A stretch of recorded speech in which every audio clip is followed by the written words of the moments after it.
You ask Tiger to solve. This deals with linear equations with one unknown. The final result is x equals -6. Let's solve it step by step. Simplify the expression. Group like terms. Simplify the arithmetic.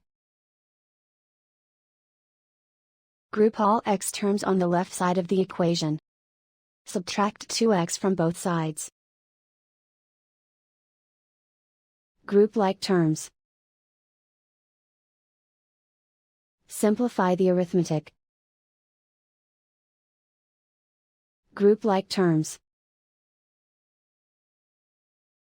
Simplify the arithmetic.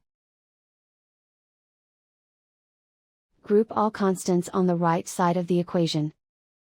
Add 5 to both sides. Simplify the arithmetic.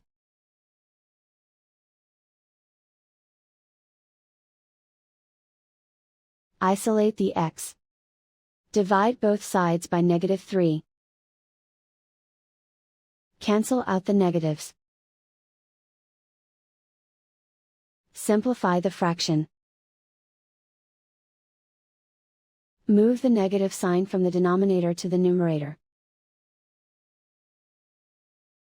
Find the greatest common factor of the numerator and denominator.